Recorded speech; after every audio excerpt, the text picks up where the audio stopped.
Du 49 au verset 56. Oui, Psaume Le 119. psaume 119. Amen. Amen. Amen. Je lis au nom de Jésus-Christ. Amen. Souviens-toi de ta promesse à ton serviteur, puisque tu m'as donné l'espérance. C'est ma consolation dans ma misère, car ta promesse me rend la vie. Des orgueilleux me chargent de raillerie. Je ne m'écarte point de ta loi. Je pense à tes jugements d'autrefois, ô Éternel, et je me console. Une colère ardente me saisit à la vue des méchants qui abandonnent ta loi. Tes statuts sont le sujet de mes cantiques, dans la maison où je suis étranger. La nuit, je me rappelle ton nom, ô Éternel, et je garde ta loi, car c'est là ce qui m'est propre, car j'observe tes ordonnances. Amen. Amen. Amen. Amen. Amen. Soyons bénis au nom de Jésus. La seule partie dont je voulais parler rapidement ici, c'est quand il a dit, je pense à tes commandements, à tes jugements d'autrefois, ô Éternel, et je me console. Quand on parle de consolation, ça veut dire qu'il y a eu des problèmes. Il y a eu des problèmes et on s'attend à ce que le roi David soit triste. Il y a de la tristesse dans sa vie, dans son cœur. Mais il se rappelle les jugements d'avant, d'autres choses que Dieu a fait dans le passé. Et il se console. C'est la petite exhortation que le Seigneur fasse que quand ça ne va pas chez nous, quand des orgueils nous chargent de raillerie, quand nous avons des problèmes dans nos vies, rappelons-nous les promesses de Dieu. Rappelons-nous dans le passé, comment est-ce qu'il y a eu des problèmes peut-être plus graves et le Seigneur est venu à notre faveur et il s'est occupé de nous et il a jugé nos ennemis et nous avons été consolés. Et ainsi, on va être consolés encore parce que Dieu ne nous abandonne jamais. Alléluia. Amen. Amen. C'était la petite exhortation sur ce psaume-là, un seul verset. Amen. Maintenant, on retourne sur un roi, le livre du roi qu'on lisait. Je crois qu'aujourd'hui, on avait fait le 10 hier. Ou bien? C'est ça. Aujourd'hui, on va faire un roi 11. On va lire un roi 11. Et l'Esprit de Dieu va nous aider à comprendre. Comment tu peux commencer la lecture? Amen. Amen. 1 roi 11. Oui, je lis au nom de notre Seigneur Jésus-Christ. Amen. Le roi Salomon aima beaucoup de femmes étrangères, outre la fille de Pharaon, des Moabites, des Ammonites, des Édomites, des Sidoniennes, des Essiennes, appartenant aux nations dont l'Éternel avait dit aux enfants d'Israël, vous n'irez point chez elles, et elles ne viendront point chez vous. Elles tourneraient certainement vos cœurs du côté de leur Dieu. Ce fut à ces nations que s'attacha Salomon, entraîné par l'amour. Il eut 700 princesses pour femmes et 300 concubines, et ces femmes détournèrent son cœur. À l'époque de la vieillesse de Salomon, ces femmes inclinèrent son cœur vers d'autres dieux. Et son cœur ne fut point tout entier à l'Éternel son Dieu, comme l'avait été le cœur de David son père. Salomon alla après Astarté, divinité des Sidoniens, et après Milcom, l'abomination des Ammonites. Et Salomon fit ce qui est mal aux yeux de l'Éternel, et il ne suivit point pleinement l'Éternel comme David son père. Alors Salomon bâtit sur la montagne qui est en face de Jérusalem un haut lieu pour Kémok, l'abomination de Moab, et pour Moloch, l'abomination des fils d'Ammon. Et il fit ainsi pour toutes ces femmes étrangères qui offraient des parfums et des sacrifices à leur Dieu. L'Éternel fut irrité contre Salomon parce qu'il avait détourné son cœur de l'Éternel, le Dieu d'Israël qui lui était apparu 2 fois. Il lui avait à cet égard défendu d'aller après d'autres dieux. Mais Salomon n'observa point les ordres de l'Éternel. Et l'Éternel dit à Salomon, puisque tu as agi de la sorte et que tu n'as point observé mon alliance et mes lois que je t'avais prescrites, je déchirerai le royaume de dessus toi et je le donnerai à ton serviteur. Seulement, je ne le ferai point pendant ta vie à cause de David ton père, mais c'est de la main de ton fils que je l'arracherai. Je n'arracherai cependant pas tout le royaume. Je laisserai une tribu à ton fils à cause de David, mon serviteur, et à cause de Jérusalem que j'ai choisi. L'Éternel suscita un ennemi à Salomon, Hadad, l'Édomite, de la race royale d'Édom. Dans le temps où David bâtit Édom, Joab, chef de l'armée, étant monté pour enterrer les morts, tua tous les mâles qui étaient en Édom. Il y resta 6 mois avec tout Israël, jusqu'à ce qu'il en eût exterminé tous les mâles. Ce fut alors qu'Hadad prit la fuite avec les Édomites, serviteurs de son père, pour se rendre en Égypte. Hadad était encore un jeune garçon. Partis de Madian, ils allèrent à Paran, prirent avec eux des hommes de Paran et arrivèrent en Égypte auprès de Pharaon, roi d'Égypte. Pharaon donna une maison à Hadad, pourvu à sa subsistance, et lui accorda des terres. Hadad trouva grâce aux yeux de Pharaon, à tel point que Pharaon lui donna pour femme la sœur de sa femme, la sœur de la reine Takpénès. La sœur de Takpénès lui enfanta son fils Genubat. Takpénès le sevra dans la maison de Pharaon, et Genubat fut dans la maison de Pharaon au milieu des enfants de Pharaon. Wow. Lorsque Hadad apprit en Égypte que David était couché avec ses pères et que Joab, chef de l'armée, était mort, il dit à Pharaon, « Laisse-moi aller dans mon pays. » Et Pharaon lui dit, « Que te manque-t-il auprès de moi pour que tu désires aller dans ton pays? » Il répondit, « Rien, mais laisse-moi partir. » Dieu suscita un autre ennemi à Salomon, Rezon, fils d'Eliada, qui s'était enfui de chez son maître Hadadézer, roi de Soba. Il avait rassemblé des gens auprès de lui et il était chef de bande. Lorsque David massacra les troupes de son maître, ils allèrent à Damas et s'y établirent et ils y régnèrent à Damas. Il fut un ennemi d'Israël pendant toute la vie de Salomon, en même temps qu'Hadad lui faisait du mal et il avait Israël en aversion. Il régna sur la Syrie. Jéroboam aussi, serviteur de Salomon, leva la main contre le roi. Il était le fils de Nébat, Éphrasien de Séréda, et il avait pour mère une veuve nommée Séroua. Voici à quelle occasion il leva la main contre le roi. Salomon bâtissait Milo et fermait la brèche de la cité de David son père. Jéroboam était fort et vaillant, et Salomon, ayant vu ce jeune homme à l'œuvre, lui donna la surveillance de tous les gens de corvée de la maison de Joseph. Dans ce temps-là, Jéroboam, étant sorti de Jérusalem, fut rencontré en chemin par le prophète Achija de Silo, revêtu d'un manteau neuf. Ils étaient tous deux seuls dans les champs. Achija saisit le manteau neuf qu'il avait sur lui, le déchira en 12 morceaux et dit à Jéroboam, « Prends pour toi 10 morceaux, car ainsi parle l'Éternel, le Dieu d'Israël. Voici, je vais arracher le royaume de la main de Salomon et je te donnerai 10 tribus. Mais il aura une tribu à cause de mon serviteur David et à cause de Jérusalem, la ville que j'ai choisie sur toutes les tribus d'Israël.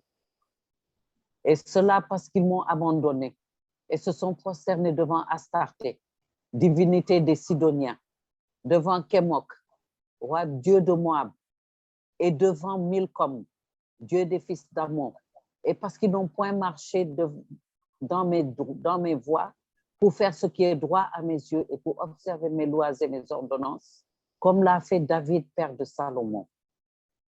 Je n'ôterai pas de sa main tout le royaume, car je le maintiendrai prince tout le temps de sa vie, à cause de David, mon serviteur, que j'ai choisi et qui a observé mes commandements et mes lois.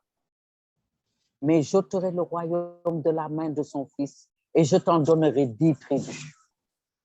Je laisserai une tribu à son fils, afin que David, mon serviteur, ait toujours une lampe devant moi à Jérusalem, la ville que j'ai choisie pour y mettre mon nom. Je te prendrai et tu régneras sur tout ce que ton âme désirera. Tu seras roi d'Israël. Si tu obéis à tout ce que je t'ordonnerai, si tu marches dans mes voies et si tu fais ce qui est droit à mes yeux, en observant mes lois et mes commandements, comme l'a fait David, mon serviteur, je serai avec toi. Je te bâtirai une maison stable, comme j'en ai bâti une à David, et je te donnerai Israël. J'humilierai par là la postérité de David, mais ce ne sera pas pour toujours. Salomon chercha à faire mourir Jéroboam, et Jéroboam se leva et s'enfuit en Égypte auprès de Shishak, roi d'Égypte. Il demeura en Égypte jusqu'à la mort de Salomon. Le reste des actions de Salomon, tout ce qu'il a fait et sa sagesse, cela n'est-il pas écrit dans le livre des actes de Salomon? Salomon régna 40 ans à Jérusalem sur tout Israël. Puis Salomon se coucha avec ses pères et il fut enterré dans la ville de David son père. Roboam son fils régna à sa place. Amen, amen, amen. Amen, amen, amen. Quelle histoire, quelle histoire, quelle histoire. Amen. Hier, nous avons lu de grandes choses. Amen. De Salomon. Comment il était sage et comment il était riche. Comment Israël était béni au moment où il régnait. En ce moment, encore, on parlait d'une femme. Il avait seulement pris une seule femme en ce moment, qui était la fille du pharaon, n'est-ce pas? Oui. Ah, yes. Il avait toujours le cœur pour Dieu, bien qu'il n'avait pas obéi Dieu en choisissant sa femme. Et la Bible dit que le pays était devenu tellement riche que l'argent même qui était à Jérusalem, c'était devenu commun, comme les pièces. Ça veut dire qu'on ne considérait même pas l'argent. On ne considérait même pas l'argent. Bon, maintenant, cet argent-là, ça pourrait être le matériel, le métal. C'est ce que je pense. Mais voilà que on arrive au 11e chapitre et on voit carrément le déclin de Salomon. Qu'est-ce qui a causé le déclin de Salomon? Nous sommes toutes des femmes ici actuellement. Les femmes étrangères. Ce sont les femmes étrangères. Dieu merci que tu as ajouté étrangères. Quelqu'un d'autre aurait dit, ce sont les femmes. Comme certaines personnes le disent. Et ils disent, oh, ce sont les femmes. Non, ce n'est pas une histoire des femmes. C'est parce que ce sont les femmes étrangères. Donc, si quelqu'un vient vous dire encore que Dieu ne veut pas qu'une femme enseigne parce que Jézabel, on a permis à Jézabel d'être devant les êtres humains dans la maison de Dieu, il faut leur dire, il s'agit de Jézabel. Il s'agit de Jézabel. Les femmes étrangères, c'est de ça qu'il s'agit ici. Et la Bible a précisé, le roi Salomon aima beaucoup de femmes étrangères, outre la fille de Pharaon. Ça veut dire qu'au-delà de la fille de Pharaon, il est rentré maintenant dans l'adultère. Et encore avec les femmes étrangères. Tous les genres de femmes que Dieu ne veut pas que Israël marie, les genres de femmes, toutes les nations, les femmes venant des nations, qui étaient une abomination. Une abomination pour Dieu. Parce que ces gens-là adoraient d'autres dieux. Vous voyez? Voilà que Dieu n'est pas content. Dieu n'est pas du tout content de cela. Et Dieu avait déjà dit, combien de fois, qu'il ne voulait pas que les enfants d'Israël se mélangent avec les enfants qui ne sont pas des enfants d'Israël. Et on dit, verset 2, la fin dit, ce fut à ces nations que s'attacha Salomon. Entraîné par quoi? Par l'amour. L'amour. Vous voyez, l'amour peut être très dangereux. L'amour peut nous amener à oublier le Dieu avec lequel on était. L'amour peut nous amener à oublier l'endroit où on est quitté. L'amour peut nous amener à oublier l'éducation même qu'on a reçue. si on n'est pas fort dans la foi, l'amour peut amener quelqu'un à tomber dans un grand péché. C'est ce que la Bible dit. Dans 1 Roi 11, le 2e verset. Et ce sont ces gens-là qui ont été attachés. Moi, je n'appelle même pas ça amour. Je n'appelle même pas ça amour. Moi, j'appelle ça le lust en français, mais je n'arrive pas à trouver la signification en anglais. C'est l'amour charnel. C'est l'amour charnel ou bien c'est le sexe que Salomon aimait. Peut-être qu'il y a un démon de sexe qui est rentré dans lui. Yeah. À cause de sa richesse. Maintenant, voilà, il a eu 700 princesses pour femmes. Donc, il allait choisir les princesses un peu partout. Donc, ça veut dire quoi? Les autres pays, là, les princesses qu'il prenait, là, ces gens là-haut, leur papa, ils n'ont rien dit, sachant qu'il avait déjà plusieurs femmes, jusqu'à avoir il faisait alliance. Il faisait aussi alliance avec ces royaumes-là. C'est ça. Et comme il était assez fort, il était assez riche, il était puissant, les autres avaient intérêt à faire alliance avec lui. Oui, bien justement. Donc, lui, il faisait alliance en croyant peut-être que c'est ce qui va lui permettre de fortifier son armée. Tout comme on a vu, il avait fait alliance avec Hiram pour construire les villes là. N'est-ce pas? Et voilà que 700 princesses et puis 300 concubines. Ça veut dire que probablement les concubines là, ce sont les femmes qu'il a vues ici, qu'il a aimées et puis il a voulu les prendre. Il a voulu les prendre. Et la parole de Dieu dit quelque chose de très triste au verset 3. Et ces femmes détournèrent son cœur. Ce qui nous fait comprendre qu'avec la seule fille, la première fille de Pharaon, son cœur n'avait pas été détourné de Dieu. Cependant, la Bible avait dit quand même que cette dame-là, il y avait encore des hauts lieux. La Bible n'a jamais dit qu'elle avait abandonné ses dieux. Maintenant, nous allons voir la conséquence de ça. Quand il a pris plusieurs femmes et que ces femmes ont détourné son regard de Dieu. Et vous savez que Salomon, malgré tout, il était attaché à Dieu. Il était attaché à Dieu, puisque ce verset-là nous dit les femmes détournaient son cœur. Ce qui signifie avant qu'il ait ces 1000 femmes-là, son cœur était avec Dieu. Maintenant, on savait qu'il avait aussi fait une alliance avec Pharaon, n'est-ce pas? En se mariant avec la fille de Pharaon en premier. Maintenant, on va voir que Pharaon, si c'est le même Pharaon, on va comprendre qu'il va se fâcher avec lui. Parce qu'on va voir que c'est ce Pharaon-là maintenant qui va commencer à héberger les ennemis de Salomon. Pharaon a dû être déçu du comportement de Pharaon, de Salomon, tout comme Dieu même a été déçu de son comportement. N'est-ce pas? Wow. Maintenant, la tristesse, c'est que au verset 4, il dit quoi? À l'époque de la vieillesse de Salomon, c'est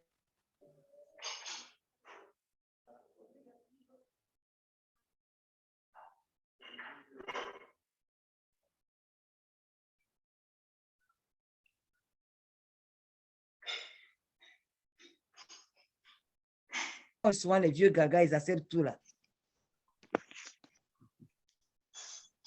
Les vieux gagas, on dit les vieux gagas, ils acceptent tout. Ou bien, imagine donc, à son âge vieux là, il avait probablement des petites filles comme femmes. Et vous savez, il y a beaucoup de vieux qui aiment avoir des petites filles comme ça pour pouvoir les gâter un peu. Tu dis que lui, il était riche.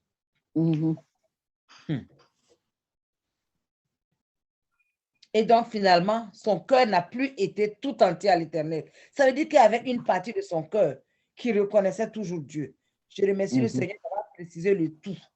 On dit, et son cœur ne fut point tout entier à l'Éternel, son Dieu, comme l'avait été le cœur de son père. Il n'a pas donné son cœur tout entier. Ça veut dire qu'il y avait une partie de son cœur qui se rappelait, qui savait qu'il avait un Dieu et qui savait donc qu'il était en train de pécher contre Dieu. Mais il aimait tellement les femmes que cet amour-là était au-delà de son amour pour Dieu. C'est pour ça qu'il a désobéi à Dieu.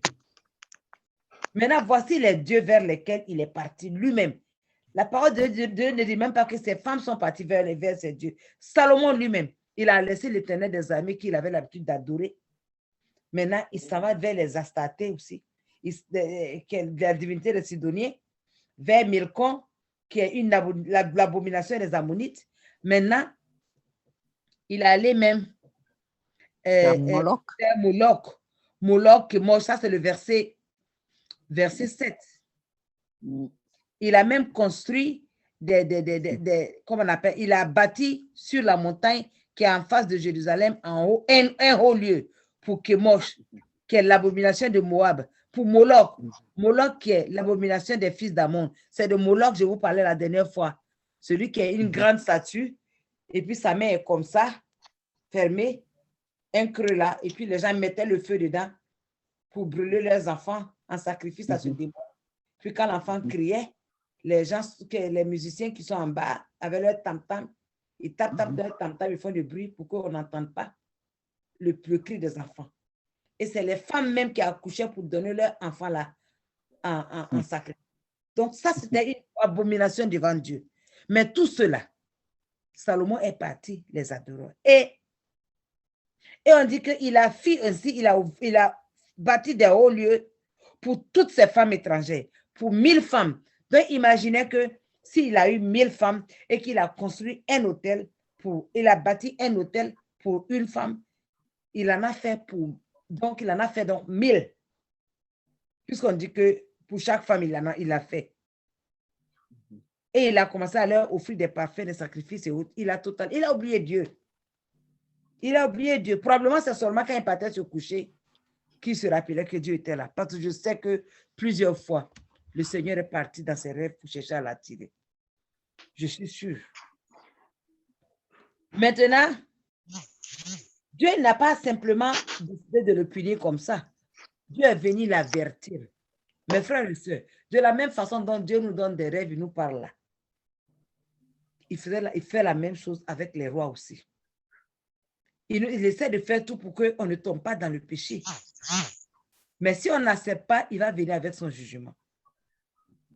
Voilà le verset 9 qui dit, Dieu fut irrité contre Salomon. Pourquoi? Parce qu'il a détourné son cœur de l'Éternel, le Dieu d'Israël, qui lui avait apparu combien de fois? 2 fois. Mes frères et sœurs, toute la royauté de Salomon, Dieu lui a apparu seulement 2 fois. Sachez que Dieu n'est pas notre petit ami pour qu'il vienne nous visiter chaque nuit. 2 fois pendant toute sa vie. Donc, si tu as vu Dieu une fois et que tu vois que tu ne le vois plus, ne crois pas que Dieu t'a abandonné, il est toujours là. Il ne vient simplement pas tous les jours pour visiter les gens. Dieu lui-même, ce n'est pas comme ça. Pour Salomon, il est venu seulement 2 fois.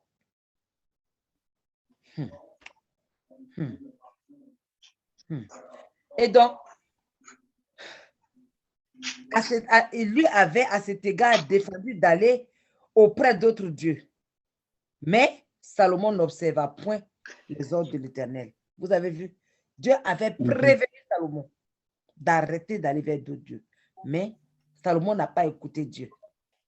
Et Dieu l'a puni. La punition, ça a commencé par son avertissement qu'il a donné. Dans le verset 11, ma soeur. Il faut lire le verset 11. Oui.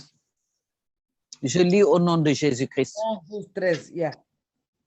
Et l'Éternel dit à Salomon, puisque tu as agi de la sorte et que tu n'as point observé mon alliance et mes lois que je t'avais prescrites, je déchirerai le royaume de dessus toi et je le donnerai à ton serviteur. Seulement, je ne le ferai point pendant ta vie à cause de David ton père. C'est de la main de ton fils que je l'arracherai. Je n'arracherai cependant pas tout le royaume. Je laisserai une tribu à ton fils à cause de David mon serviteur et à cause de Jérusalem que j'ai choisi. Amen. Amen. Mes frères et sœurs, comment pensez-vous de cela? Dieu est fâché avec lui et Dieu décide que voilà, tu allais jusqu'au bout. Assez, c'est assez. Assez, c'est assez. Je te déchire maintenant, je t'arrache le territoire que je t'ai donné. Je t'arrache le territoire. J'avais promis de te donner jusqu'au bout. Il y avait des conditions. Mais comme tu n'as pas respecté, je te l'arrache. Mes frères et sœurs, c'est la même chose que le salut. On n'a pas le salut une fois et puis cela signifie que toute la vie, là, quel que soit ce que tu fais là, tu es sauvé. Le même Dieu qui t'a permis d'être sauvé, le même Dieu peut venir reprendre ce qu'il t'avait donné. Le Saint-Esprit qui est rentré peut repartir. Si tu ne fais pas les choses selon Dieu. Toutes les promesses de Dieu, c'est conditionné. Comprenons cela et ça a à voir avec notre comportement. Donc, le Seigneur s'est fâché ici. Il avait promis, mais il a dit, ça va. Et vous vous rappelez, il avait dit, quand le Seigneur lui parlait par rapport au temple, là, autant de bonnes choses étaient dans le temple. Le Seigneur a dit quoi? Si tu ne m'obéis pas, le temple, là, je vais permettre que ça soit brisé, que ça soit détruit. Tout ça, je ne vais pas vouloir.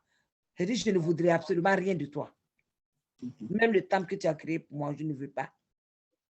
Donc, maintenant, voilà, Dieu, dans sa grâce, il lui dit, non, c'est toi, tu as déconné. Mais tu vas gérer le pays jusqu'à ta mort. Et je permets cela pourquoi? À cause de ton papa. La grâce de ton papa, mes frères et sœurs. Jusqu'à aujourd'hui, sachez que les prières de nos parents qui étaient chrétiens, là, ça agit sur nous. Vous voyez? Ça agit sur nous. Mais voilà ce que le Seigneur lui a dit. C'est ton fils qui va en souffrir. Vous savez pourquoi le Seigneur a dit ton fils et pas lui? Parce que le Seigneur Jésus a dit dans Exode 20, verset 6, qu'est-ce qu'il a dit? Verset 5. Le Seigneur a dit là-bas que je vais envoyer la punition sur 4 générations de ceux qui ne m'obéissent pas. Et je vais bénir 1000 générations des enfants de ceux qui m'obéissent. Donc, mes frères, Amen. Nous qui obéissons à Dieu, là, c'est 1000 générations qui sont bénies à cause de nous. Ça, c'est assez de raisons pour qu'on n'abandonne jamais Dieu. 1000 générations de nos enfants que Dieu bénit parce que nous, on suit Dieu. Voilà le cas de Salomon. 4 générations des enfants de Salomon vont être maudits à cause de ce que Salomon a fait. Et Dieu est tellement bon que quand il va donner la royauté au fils de Salomon, le fils de Salomon va croire que ça, c'est une bénédiction, alors qu'en réalité, c'est la souffrance qui devait suivre. Qu'est-ce que le fils là, il avait fait? Nous allons lire, nous allons voir comment ce fils va un jour, il va aller faire quelque chose, il va aller tout simplement désobéir à quelque chose de très, très simple, et voilà que les problèmes ont commencé. Mais ça, c'est actuellement, le fils, il est comme une bombe à retardement. Amen. Donc, le Seigneur a dit cela clairement. Il a dit, oui, il y en a 12, il y a 12 tribus, mais une seule tribu va avoir. Tous les autres, là, je vais lui arracher. Mes frères et sœurs, qu'est-ce que le fils là a fait? Rien pour le moment. Il n'a absolument rien fait. Mais Dieu, dans sa préscience, Dieu connaît des choses que nous ne connaissons pas. N'est-ce pas? Maintenant que Dieu a décidé donc de punir, Salomon, il a commencé maintenant à élever des ennemis de Salomon. Et quand on va lire, on va comprendre que ces ennemis-là, Dieu a commencé à les préparer déjà pendant que Salomon était encore en train de régner. Hein, parce que ce n'est pas quelque chose de nouveau. Ça veut dire que Dieu a toujours un plan B. Si Salomon agitait bien, ses ennemis-là, il pourrait les transformer en amis. Mais comme, et si Salomon agissait mal, ils vont devenir ses ennemis. Nous tous, notre vie est comme ça. Sachant qu'à tout le temps, quelqu'un autour qui est prêt à sauter sur nous, sinon on ne fait pas la volonté de Dieu. Ça, c'est Satan qui est là. Il est en train de rôder. Si on se détourne de Dieu seulement, il va sauter sur nous, il va nous détruire. Et Dieu va lui permettre. Le loup est toujours là, vorace, il est toujours prêt à déchirer celui qui va lui donner cette opportunité. Que Dieu fasse que cela ne soit jamais notre partage au nom puissant de Nazareth. Que nous ne nous détournons jamais de Dieu, ni nous, ni nos enfants pendant 1000 générations, au nom puissant de Jésus-Christ de Nazareth. Parce que vous venez de voir ici les promesses qui viennent avec l'obéissance à la parole de Dieu. sachant que l'ennemi est toujours prêt. Et on verra maintenant les ennemis les ennemis qui sont prêts. On va commencer à lire les ennemis de Salomon. Le verset 14 va dire, l'Éternel suscita un ennemi à Salomon. D'abord, il lui a suscité Hadad. Il lui a suscité Hadad. Il lui a suscité après Hadad, il a suscité, je crois, raison, quelque chose comme ça. Raison. Excusez-moi, même Pharaon est devenu son ennemi. Même Pharaon est devenu son ennemi. Et Jéroboam aussi est devenu son ennemi. On va voir comment il va choisir. Dieu, on dit que Dieu prend les choses viles pour confondre ceux qui se disent sages. On va voir comment Dieu a confondu Salomon en utilisant quelqu'un que Salomon même a choisi. Mes frères et sœurs, celui que tu as choisi qui est à côté de toi aujourd'hui, qui t'aime là, Dieu peut l'utiliser comme un bâton pour te corriger un jour. Vous avez compris? Ouais. C'est Dieu qui nous permet de les faire venir à côté de nous. Mais quand on déconne, cette même personne-là, il peut les utiliser comme des bâtons contre nous. C'est pour ça qu'il n'y a rien de tel que d'obéir toujours à Dieu. Il dit, dans le verset 15, dit, dans le temps où David bâtit Édom, ça c'est une histoire qui s'est passée à longtemps. Au moment où il était en train de bâtir Édom, Joab était encore vivant. On parle encore du temps de David, du père de Salomon, et Joab était encore vivant. Sachez que quand Salomon est venu au pouvoir, les gens qu'il a tués, les premiers là, Joab fait partie. Mais une bêtise que les Joab et autres ont fait, ça va venir agir maintenant sur Salomon. Tout comme dans nos pays africains, dans tous les pays du monde, le président qui était là avant, les erreurs qu'il a fait, quand il s'en va là, les erreurs ne sont pas corrigées. Celui qui va venir, c'est lui qui va avoir à subir cela. Donc, qu'est-ce qui s'est passé? On dit, dans le temps où David bâtit Édom, Joab, chef de l'armée, étant monté pour enterrer leurs morts, il a tué tous les hommes qui étaient à Édom. Et Édom, normalement, ce sont les ennemis de Dieu. Donc, à ce moment-là, c'était une bonne chose. Joab a fait une chose que Dieu aimait. Et David était content, son père était content. Donc, on les a tués tous. Et il est resté même dans leur pays pendant 6 mois, jusqu'à ce qu'ils finissent de tuer tous les hommes. N'est-ce pas? Maintenant, ce fut alors qu'Hadad a pris la fuite. Et Hadad, c'était un enfant d'Édom, c'est-à-dire un ennemi est toujours là, quoi. Il a pu s'échapper, cet ennemi-là. Et il est parti où? Il est parti en Égypte. Il est né en Égypte chez le beau-père de... Il allait chez le... Merci, maman Nicaise. Il allait chez le beau-père de Salomon. De Salomon. Il est allé chez le beau-père de Salomon, mes frères et sœurs. Comprenez quelque chose. Comprenez quelque chose. Ton beau-père peut devenir ton ennemi si tu traites mal son enfant. Et Dieu seul sait ce qu'il a raconté là-bas. Mais il n'a même pas besoin de raconter quelque chose. Puis Salomon, déjà, il était déjà rentré dans plusieurs femmes. Le pharaon n'avait pas besoin d'entendre les détails. Lui, il était d'accord, il était content pour le recevoir parce que ce pharaon maltraitait. Enfin, pharaon n'était pas content parce que, même si la Bible ne l'a pas dit, Salomon est parti prendre 1000 femmes. Qui va aimer que son mari prenne 2 femmes? À plus forte raison, 1000 femmes. 1000 femmes.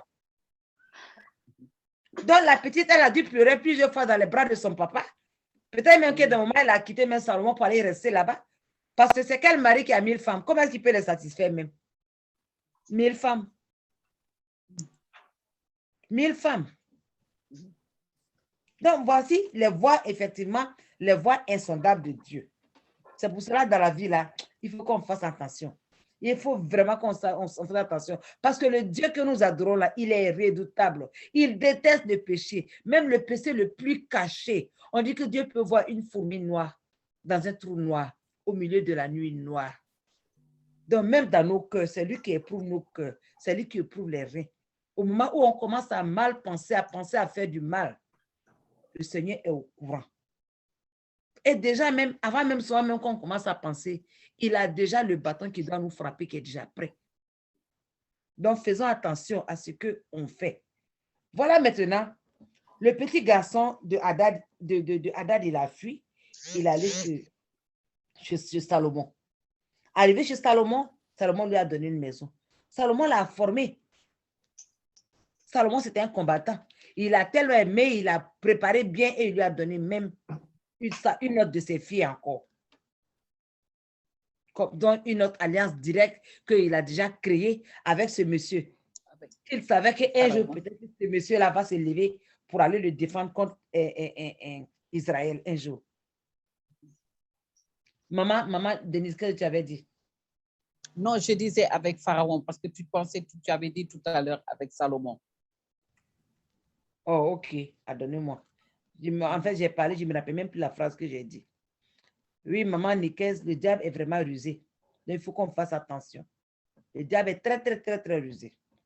Donc, lorsque Hadad a appris en Égypte que David était mort, vous voyez, ce que signifie que c'est avant Seigneur Jésus. Ça veut dire que c'est avant la mort de David que tout ça va se préparer. Je vous avais dit non. Donc, David était mort, Joab était mort, et en même temps, il a demandé, laisse-moi rentrer maintenant en Égypte, à Israël. N'est-ce pas? Laisse-moi rentrer. Maintenant, quand il est rentré, effectivement, on a vu que Pharaon n'était pas trop d'accord. Ça, c'est un cas déjà, premier ennemi. Donc, sachant que dans le cœur de Hadad, qu'est-ce que vous pensez que Hadad avait dans le cœur contre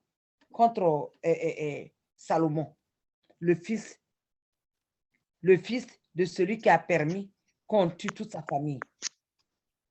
Ce genre de colère-là, qui peut régler ça? Qui peut régler ça? Donc, il était rempli de colère. Le seul fait même qu'il veut retourner là-bas. Voyez cela. Marié avec des enfants, probablement un chef de l'armée. Ça, il a dit, attends, je vais aller voir celui qui a éliminé, ceux qui ont éliminé ma famille là. Ils sont tous morts. Maintenant, je vais rentrer maintenant. Je rentre maintenant chez moi. Maintenant, Dieu a suscité quelqu'un d'autre qui s'appelle Raison. Lui, il est fils d'Aliada. On dit qu'il s'était enfui aussi chez son maître, Adazédè, roi de Soba. Lui aussi, il avait fui son maître. Donc, cela signifie que Adazédè là est probablement un Israélien. Maintenant, Raison avait rassemblé des gens auprès de lui. C'est ce qu'ils font toujours. Il avait formé une bande. Il est devenu chef de bande rebelle. Lorsque David massacra les troupes de son maître, il avait fui. Donc, en fait, Hadadézer n'était pas israélien, il était un ennemi de David. C'est pour cela que David est parti éliminer toutes ses troupes. Tu vois, on dit ils allèrent à Damas et s'y établir et ils régnaient à Damas. Maintenant, il devient un ennemi d'Israël. Pendant toute la vie de Salomon, lui, il était ennemi d'Israël. Et pourquoi il est ennemi d'Israël, de Salomon? À cause de ce que son papa David a fait. Son maître, c'était Hadadézer qu'il aimait bien. Il avait ses amis de l'armée et tout cela. David les a tués. Donc, lui, il était un ennemi encore qui était prêt. Donc, vous voyez comment Salomon n'a pas réfléchi. Il devait rester sage. Comme ça, Dieu allait le défendre. Parce que Dieu savait que ces gens allaient se lever un jour pour venir.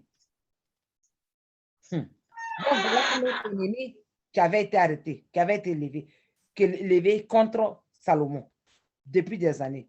Maintenant, voici le cas de Jéroboam. Jéroboam, lui, il était un serviteur même de Salomon. On dit quoi? Lui aussi, il a levé la main contre le roi. Il était fils de Nébat, Éphratien de Séréda, et il avait pour mère une veuve nommée Suria. Voici à quelle occasion il leva la main contre le roi Salomon.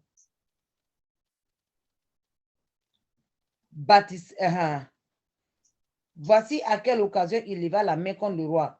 Salomon baptisait Milo et fermait la brèche de la cité de David, son père. Jéroboam était fort et vaillant. Et Salomon, ayant vu ce jeune homme à l'œuvre, lui donnant la surveillance de tous les gens de corvée. C'est-à-dire que il a vu que ce gars-là, il était tellement fort, il était vaillant. Il a décidé que, hey, toi là, tous ceux qui font le travail forcé là, comme ils se plaignent bien souvent, il y a des rébellions ici et là. Toi là, il faut les diriger. Donc, il était quelqu'un qui amenait la paix à Israël, dirigé par Salomon. Donc, on peut dire qu'il fait partie des bras droits de Salomon. On avait lu ça la dernière fois. Pas hier, là, mais je me rappelle bien qu'un jour, on avait lu ça. Il faisait partie de ses bras droits. Maintenant, on dit dans ce temps-là, il était sorti de Jérusalem, il était parti quelque part, au moment où il était encore en train de servir Salomon. Voilà qu'il y a le prophète Asija qui le rencontre avec son habit neuf, son vêtement de... Vous savez que quand le prophète porte son habit là, c'est son onction qui est dedans. Donc, il a pris, dès qu'il a vu, il a pris son habit et il l'a déchiré en 12. Les 12 déchirures, les 12 parties là, représentaient les 12 villes, les 12 nations d'Israël. Les 12 fils d'Israël, ou bien les 12 tribus d'Israël.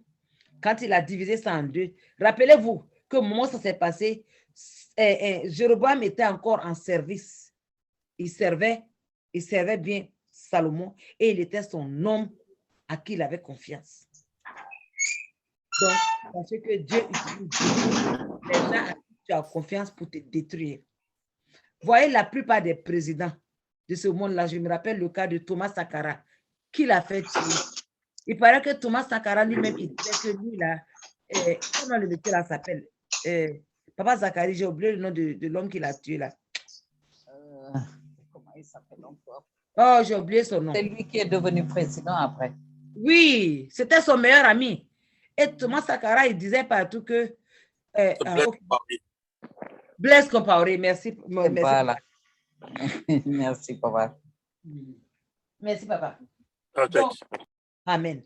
Donc, Thomas Sankara lui-même racontait partout que personne ne pouvait lui faire du mal, que pour pouvoir le tuer, là, ils étaient obligés de... Les gens devaient passer par Blaise Compaoré, que parce que Blaise Compaoré, là, il le connaît, il ne lui cache absolument rien. Et c'est effectivement par Blaise Compaoré que les Français sont passés pour le tuer. Donc, vous voyez que ce que l'ennemi, les gens font aujourd'hui, là, tout est venu de la Bible. Hein? Tout est venu de la Bible.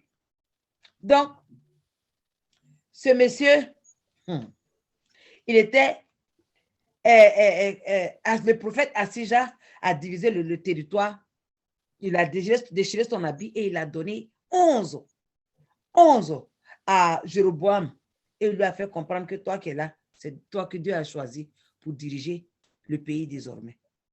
En attendant, sachez que lui là, il travaille pour Salomon a 100% confiance en lui. Et le travail que lui fait là, c'est pour calmer les rébellions. Les gens qui travaillent fortement, n'est-ce pas? Les gens qui travaillent fortement et qui ne sont pas contents. Donc lui, son travail, c'est de les calmer. Et maintenant, c'est lui que Dieu a choisi pour lui dire, c'est toi là qui va devenir mon bâton contre ce monsieur. N'est-ce pas? Et en même temps, alléluia, alléluia. Et Dieu lui a donné le plan. Donc, imaginez ce monsieur-là. Quand il est retourné avec un cœur changé. N'est-ce pas? C'est sûr. Il est retourné avec un cœur changé. Mais avant qu'il retourne, Dieu lui a donné lui-même cette grâce-là. Parce qu'il n'était pas un Israélien. Hein? Il n'était pas un Israélien.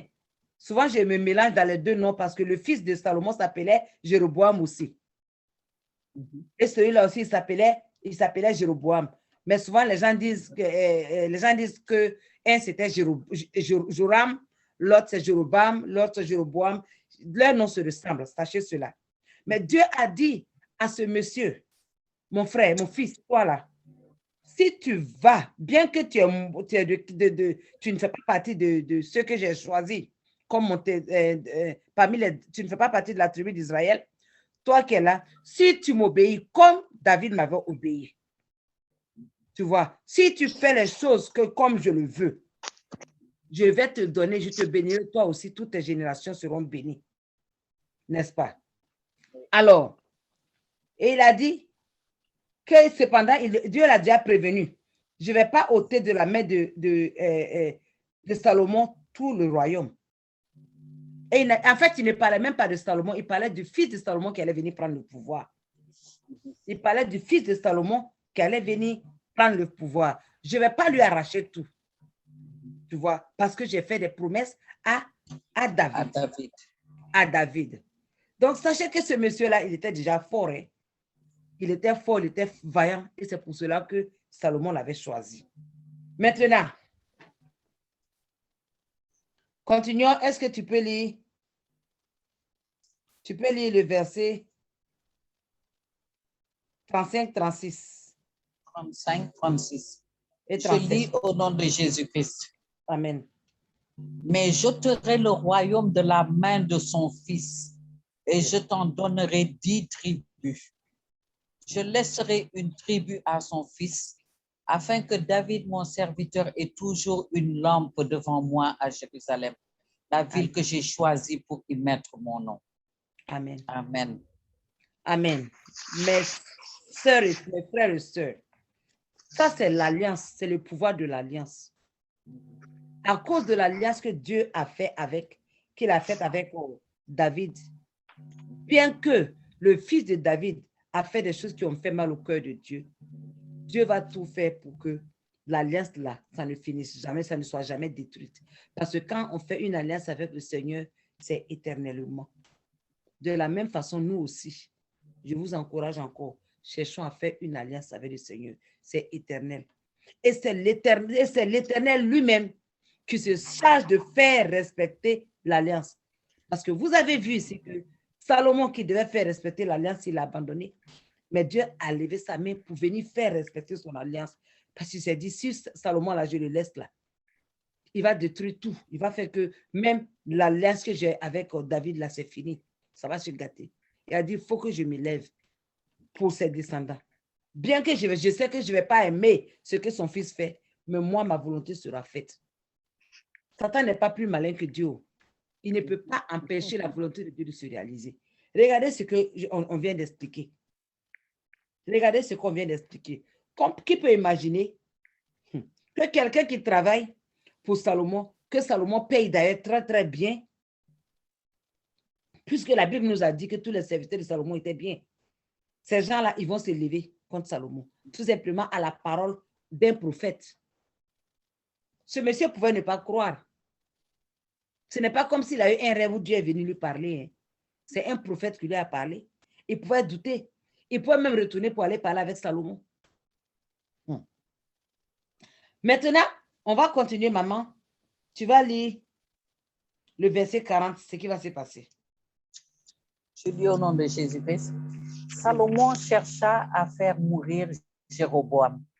Excuse-moi, je voulais dire verset 39. Excuse-moi. 39, amen, au nom de Jésus-Christ. J'humilierai par là la postérité de David, mais ce ne sera pas pour toujours. Amen. Dieu a dit qu'il va les humilier. Ce n'est pas pour leur faire honte. Hein. Quand Dieu dit je vais humilier, ça a amené ces gens-là à devenir humbles.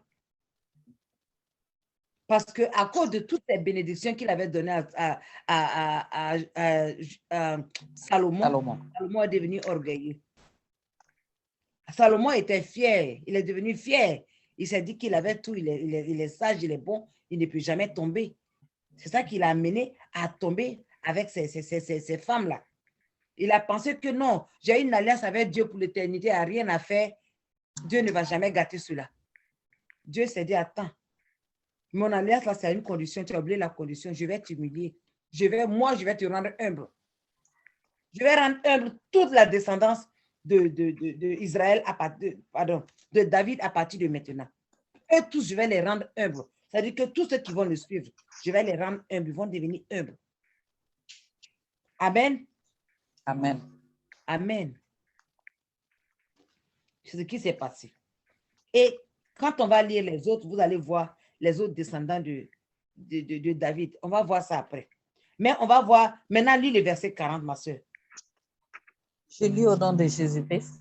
Amen. Salomon chercha à faire mourir Jéroboam, et Jéroboam se leva et s'enfuit en Égypte, auprès de Shishak, roi d'Égypte.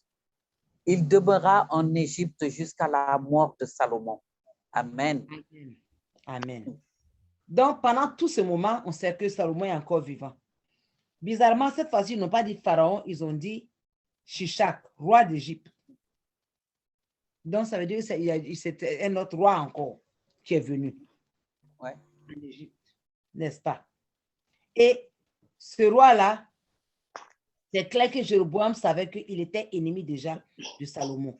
Tout comme Hadad a su qu'il était ennemi que le roi, le pharaon en ce moment le pharaon en Égypte était ennemi. Il était ennemi de Salomon et c'est pour cela que Hadad avait fui là-bas pour se protéger. Voilà encore. Ce monsieur, Jéroboam, il a dû avoir maintenant des comportements qu'il ne fallait pas. Ça a créé la discorde entre lui et Salomon, jusqu'à ce que Salomon a cherché à le tuer. Ou bien tout simplement, quand il est revenu avec les 12 tranches de l'habit, avec les 11 tranches de l'habit de... les 11 tranches de l'habit de... comment il s'appelait le monsieur là déjà, le prophète là, Ashija. Il a dû dire ça aux gens pour lesquels il travaillait, avec lesquels il travaillait aussi, pour lesquels il travaillait, ceux qu'il était en train comment on appelle ça, ceux qu'il les amenait à faire leur corvée et puis il essayait d'empêcher leur rébellion là. Quand il est parti, il a dû lier amitié avec tous ces gens-là désormais. Parce qu'il a dit, il fallait maintenant qu'il cherche à former son armée, n'est-ce pas? Qui va être sa meilleure? Qui va être son armée? Qui est dans une meilleure position? Mais la Bible n'a jamais dit qu'il était un général, ou bien un rebelle. La Bible n'a jamais dit qu'il avait des gens qui étaient des soldats. N'est-ce pas? Mais Oui. donc, je peux dire avec sécurité, en sécurité, qu'il est venu à Salomon avec de l'orgueil maintenant, sachant que c'est lui-là qui va le remplacer. Probablement, il savait que Ashija, ce qu'il disait, cela se passait, et que Ashija peut-être, Ashija était, je pense, un des prophètes avec qui Salomon travaillait avant. Et probablement, ce Ashija-là, Dieu l'avait déjà envoyé même avant pour parler avec Salomon, et Salomon ne l'écoutait plus, et les deux s'étaient séparés. C'est pour cela que Dieu est passé par le même Ashija maintenant, Ashija, pour aller voir maintenant Jéroboam. Et voilà, Jéroboam rentre maintenant avec un orgueil. Il va monter maintenant le peuple qui travaillait pour Salomon, pour lui donner de l'argent, pour rendre son pays riche. Il va les prendre pour devenir ses amis. C'est un coup d'État qui se prépare. Mais quand on remonte, maman, au verset 11, l'Éternel avait déjà dit à Salomon qu'il lui arracherait le royaume et qu'il le donnerait à son serviteur. Donc, Salomon savait déjà que c'est son serviteur qui allait le remplacer. Oui, mais il avait plusieurs serviteurs. Salomon avait plusieurs serviteurs, il ne peut pas savoir lequel. Lequel? Ah, il ne peut pas savoir lequel. Donc, c'est quand ce monsieur est venu avec les 12 tranches de l'habit du prophète Ashija que vraiment Salomon a vu que c'était sérieux. Et donc, Salomon a cherché à le tuer. Et il est parti maintenant chez le nouveau roi d'Égypte qui était encore ennemi à Salomon. Donc, Dieu a préparé comme ça les ennemis comment on appelle ça? Non seulement les ennemis de Salomon, mais même les ennemis de l'enfant de Salomon qui devait prendre le pouvoir. Faisons attention à notre Dieu. Adorons notre Dieu de tout notre cœur, de tous nos corps, de toute notre âme, de toute notre pensée.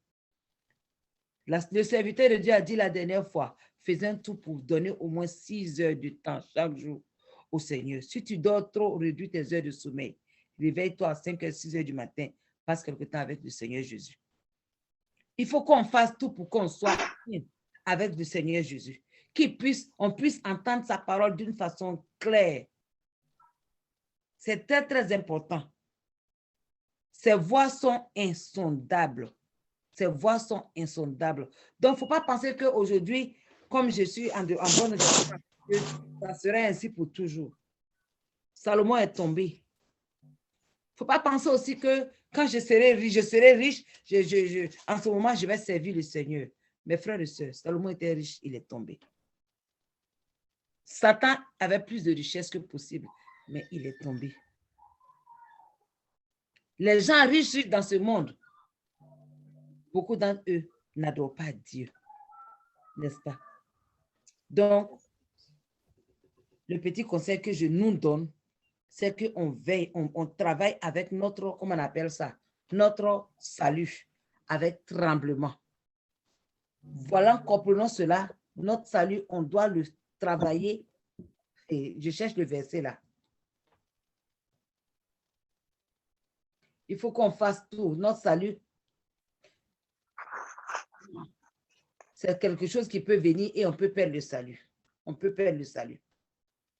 Donc, faisons vraiment attention. On doit avoir augmenté, on doit avoir la crainte de Dieu. Est-ce qu'on peut aller sur Philippiens 2, verset 12, s'il vous plaît? Philippiens 2, verset 12.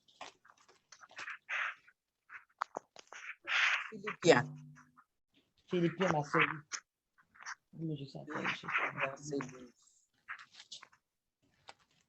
Philippiens 2, verset 12. Je lis au nom de Jésus-Christ. Amen. Ainsi, mes bien-aimés, comme vous avez toujours obéi, travaillez à votre salut avec crainte et tremblement, non seulement en ma présence, mais bien plus encore maintenant que je suis absent. Amen. Amen. Amen. Faisons-le avec tremblement. Travaillons, on dit de mettre en œuvre notre salut avec crainte et tremblement. Actuellement, on ne voit pas Dieu. Donc, c'est comme la même chose, dit non seulement comme en ma présence, mais bien plus encore maintenant que je suis absent. Travaillons à notre salut avec tremblement. La parole de Dieu dit même que Satan,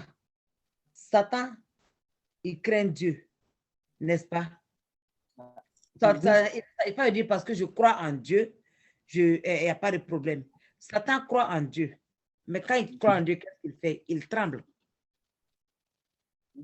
N'est-ce pas? Satan, lui, il croit en Dieu. Mais sa croyance-là, il tremble parce qu'il sait que Dieu va le juger, que ce que Dieu dit là, Dieu va le faire. Et on sait que Satan a vécu avec Dieu. Et nous? Il a vécu avec Dieu au ciel. Et nous? Mes frères et sœurs, prenons notre salut vraiment très au sérieux. Rappelez-vous aujourd'hui quand on priait, les révélations que le serviteur a données. Il a parlé de quoi? Les oreilles.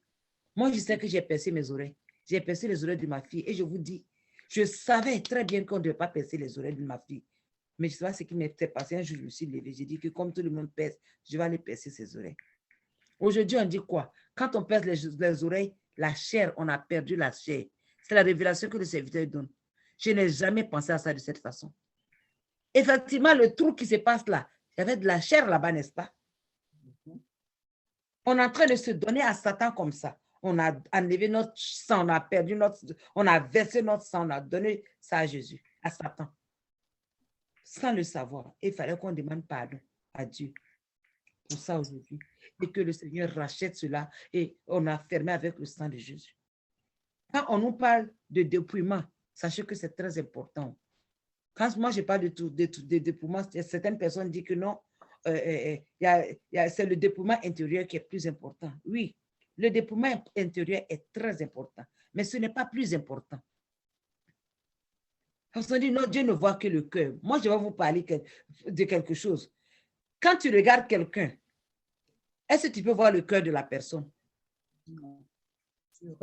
Tu vois d'abord son apparence physique. Voilà. C'est clair. Donc, même ceux qui disent Dieu regarde d'abord le cœur, là, il ne pense pas. Tu vois d'abord son apparence physique.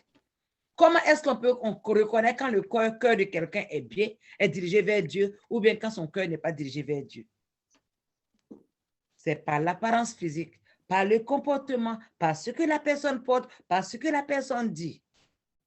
Et Dieu dit dans Romains 12, verset 1. Romains 12, verset 1. Maman, tu peux lire, s'il te plaît. Romains 12, verset 1. Oui. Mm. Romains 12, au verset 1, il est écrit, je lis au nom de Jésus-Christ, je vous exhorte donc, frères, par les compassions de Dieu, à offrir vos corps comme un sacrifice vivant, saint, Offrir quoi? agréable à Dieu. Il a dit offrir quoi? Offrir à vos corps Voilà. comme un sacrifice vivant, saint, agréable à Dieu, ce qui Amen. sera de votre part un culte raisonnable. Amen. Amen. Amen. Voilà. C'est le corps que le Seigneur demande. Ce verset seul-là même, c'est assez, mais il y a beaucoup plus de versets encore. Il y a un verset qui dit que quand on va mourir là, on devra devant Dieu justifier tout ce qu'on a fait de notre corps. Quand on était dans notre corps, qu'est-ce qu'on a fait avec ce corps? Prenons Ésaïe 3. Je crois qu'on n'a pas beaucoup de temps, mais prenons Ésaïe 3. Lisons à partir du verset 16.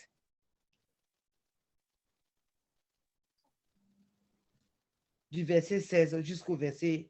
Ésaïe 3. Yes. À partir du verset... un verset par verset, yes. Ou bien phrase par phrase. À partir du verset 16. À partir du verset 16. Amen. Je lis au nom de Jésus-Christ.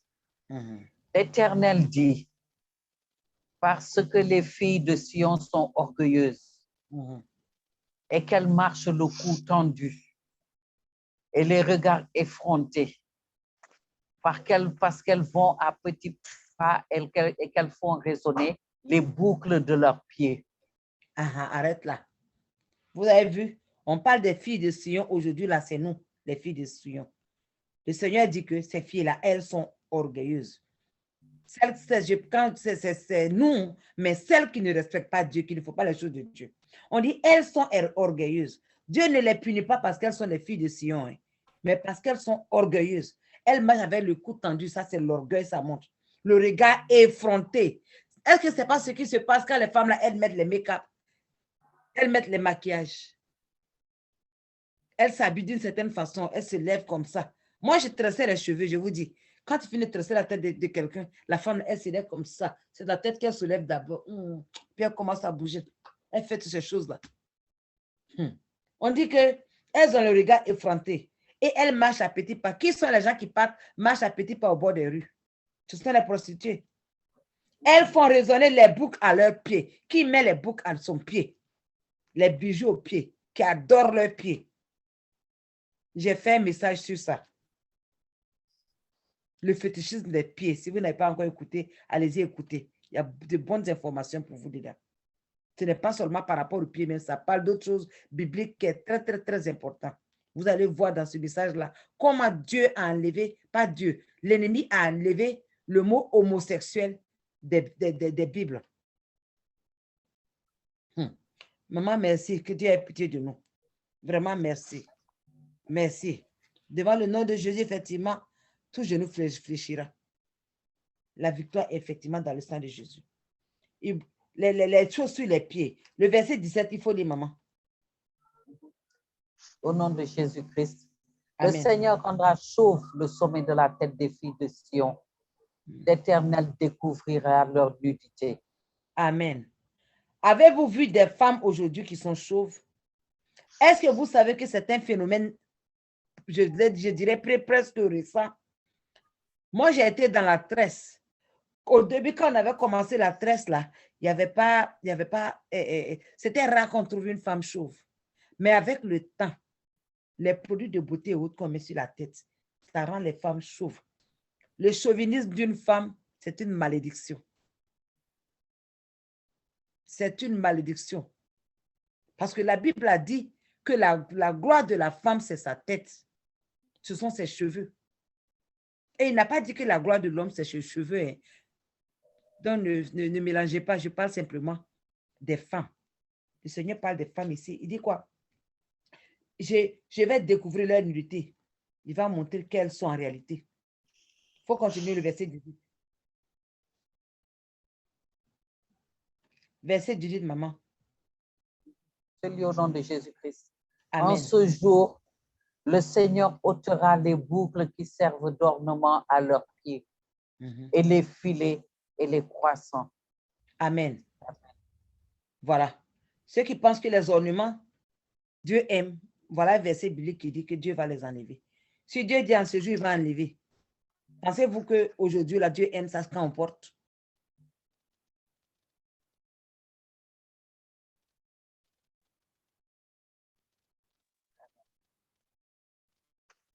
Pendant d'oreilles.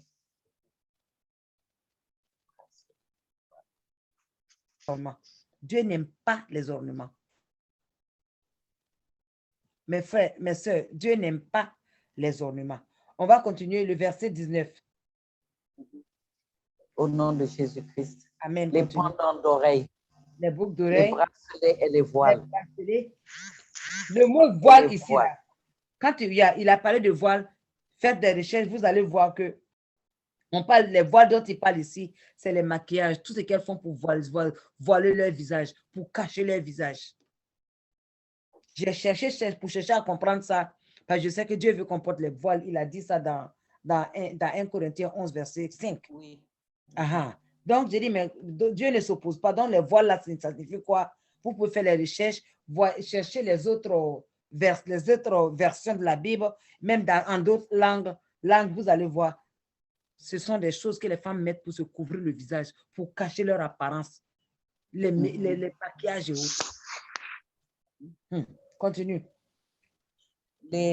Au verset 20, au nom de Jésus-Christ, les diadèmes, les chaînettes des pieds et les ceintures, les boîtes de senteur et les amulettes. Ce qui dit que Dieu aime les parfums et tout. Voilà ici. On parle des diadèmes. Diadèmes, là, j'ai oublié vraiment la définition. Je ne sais pas si c'est les couronnes. Les couronnes qu'on met sur la tête, là. Des couronnes, les chaînettes des pieds et les ceintures. Donc, je ne sais pas ce qui se faisait dans leur ceinture là-bas. Je ne sais pas. Les boîtes à parfum et les amulettes. Les amulettes, c'est les choses que les marabouts donnent. Les fétiches. Donc, toutes ces choses-là, les femmes la faisaient pendant ce moment-là. Mais vous avez bien entendu les boucles d'oreilles, non? Vous avez bien entendu les chaînettes, non? Vous avez bien entendu les bracelets, non? Ce n'est pas moi qui ai écrit. Hein. Ce n'est pas moi qui ai écrit ça. C'est le même Dieu qui a écrit ça là. C'est ce même Dieu là qu'on est en train d'adorer aujourd'hui. Et il n'a pas changé. Continue, le verset 21.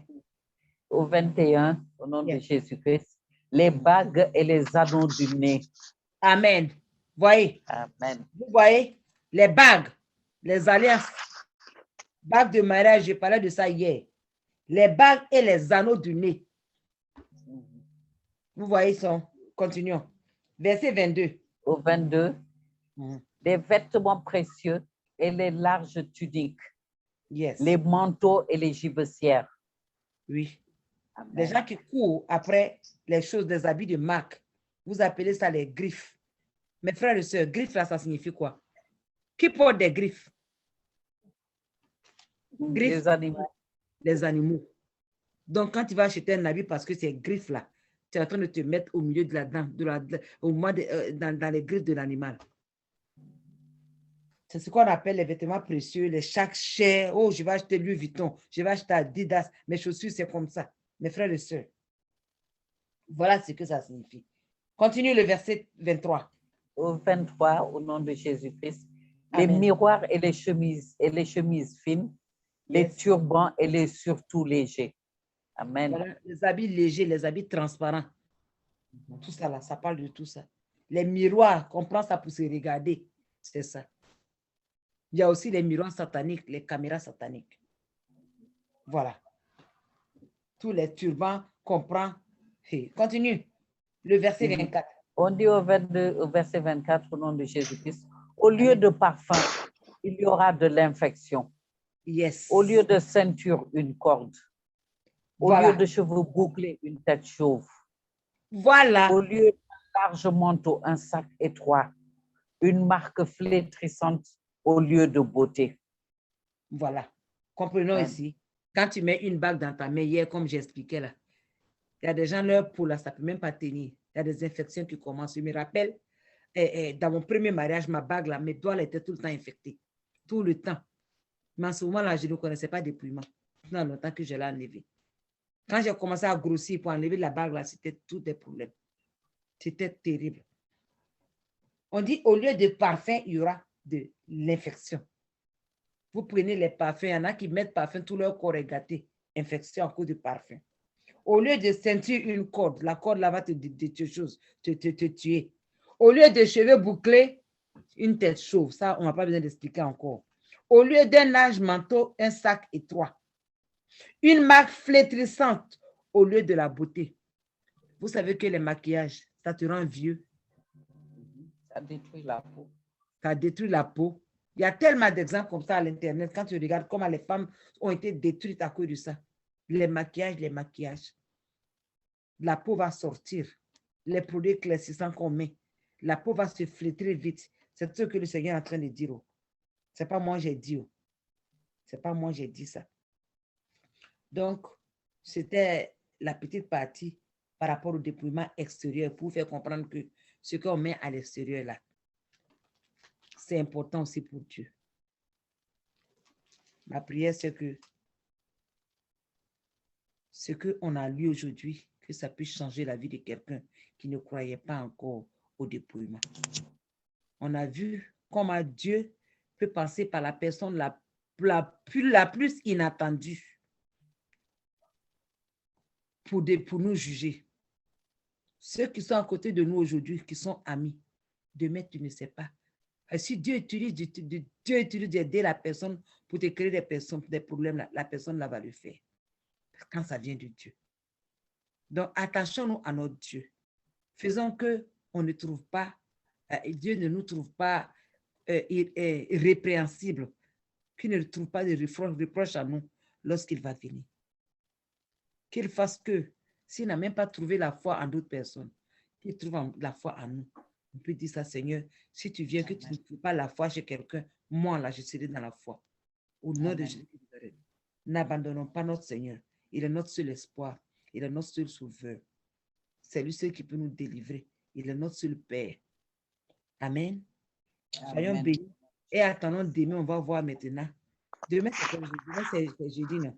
Demain, on va voir maintenant qu'est-ce qui va se passer dans la suite de l'histoire de Jéroboam. Amen. Je vous encourage à venir écouter parce qu'il y a beaucoup de leçons de sagesse qui sont là. Amen. Quelqu'un a-t-il quelque chose à dire? Quelqu'un a-t-il quelque chose à ajouter ou bien à retirer? Ça a été bien clair, maman. Amen, amen. Alors, maman Denise, il faut prier pour finir. Au nom de Jésus-Christ. Amen. Tendre Père, Dieu de gloire et de miséricorde. Merci, Papa. Nous te disons merci parce que tu nous as accompagnés durant toute cette étude, Papa. Que cette étude que nous venons de faire soit une nourriture pour notre âme et pour notre esprit. Au nom de Jésus-Christ. Amen. Père éternel, nous te prions au tendre Père, au nom puissant de Jésus-Christ de Nazareth, que ton Esprit Saint vienne nous conduire, qu'il nous aide à faire ta volonté, à être agréable, à chercher ce qui t'est agréable, à chercher à respecter tes lois et tes ordonnances. Ouvre notre cœur au Saint-Esprit, afin que nous puissions te suivre dans le chemin de la vérité. Oui, Seigneur. Au nom puissant de Jésus-Christ de Nazareth. Papa, tu nous dis dans ta parole que nous sommes le sel de la terre. Papa, accorde-nous de ne pas perdre notre saveur. Affermis notre foi, Papa. Affermis notre foi et que ton Esprit Saint nous conduise. Au nom puissant de Jésus-Christ de Nazareth. Je plonge tous les membres de ce groupe, que ce soit ceux qui sont présents, que ce soit ceux qui sont absents. Je les plonge tous dans le sang précieux de notre Seigneur Jésus-Christ. Ce sang qui nous justifie, ce sang qui nous purifie. Au nom puissant de Jésus-Christ de Nazareth, je plonge aussi tous nos rêves et tous nos songes dans le sang de Jésus-Christ et que ton Esprit Saint continue de nous fortifier. Au nom puissant de Jésus-Christ et que toute la gloire te soit rendue au Père éternel, car c'est à toi qu'appartiennent le règne, la puissance, la force, l'honneur, la sagesse pour les siècles des siècles. Amen, amen, amen. Amen, amen, amen. Soyez toutes bénies, mes Au nom frères, de mes Jésus. sœurs. Amen. Et demain, on se retrouve à la même heure. Soyez bénis. Amen. Amen, mes frères. Amen.